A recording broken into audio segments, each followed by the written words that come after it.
Girlfriend ni Carlos Yulo, ganito pala kayaman. Maraming ina ang nagiging protective pagdating sa kanilang mga anak, lalo na sa pagpili ng mga karelasyon o partners nito. Madalas, may mga pagkakataon na hindi sang-ayon ng mga ina sa girlfriend ng kanilang mga anak dahil sa iba't ibang dahilan. Sa kaso ni Carlos Yulo at Chloe Angeles San Jose, naging malinaw ang hindi pagsang-ayon ng ina ni Carlos sa kanilang relasyon.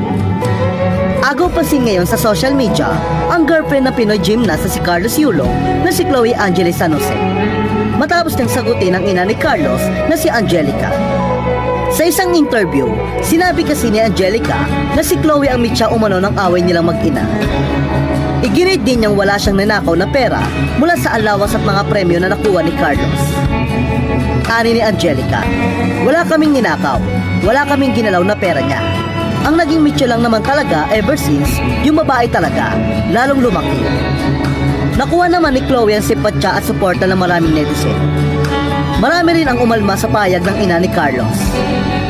Tila pinapalabas umano ng ina ni Carlos na mukhang pera si Chloe. Ayon pa sa mga nakakakilala kay Chloe, hindi ito magagawa ni Chloe dahil mayaman na umano ito. Komento ng ilang netizen, tagal ko na pumpan ni ate Chloe Angeles San Jose.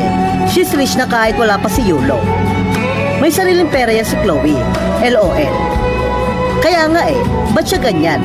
Mukhang galing sa angka na mayaman si Chloe. Gusto ata kunin lahat, makikitain ng anak. Now kasi naka-gold at milyones ang darating. Diyos ko, yung kondo nyo sa Manhattan, parang 10 doble pa ng presyo ng itsura ng bahay nila. Si Chloe Angeles San Jose ay ipinanganak noong Mayo 16, 2002 sa Melbourne, Australia.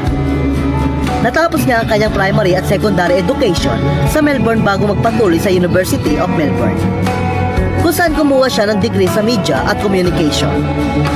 Ang kanyang edukasyonal na background ay nagbigay daan sa kanyang matagumpay na karera bilang content creator at social media influencer.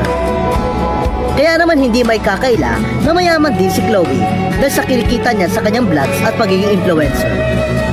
Patunay dito na kahit malayo ang pagitan ng kanilang tirahan, patuloy na sinusuportahan ni Chloe si Carlos.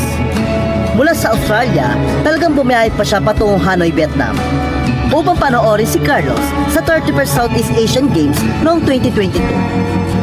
Muli niyang sinamahan si Carlos sa 2024 FIG Artistic Gymnastic World Cup Series sa Doha, Qatar, kung saan nag-uwi ito ng 4 na gintong medalya sa all-around, floor, vault at parallel bars.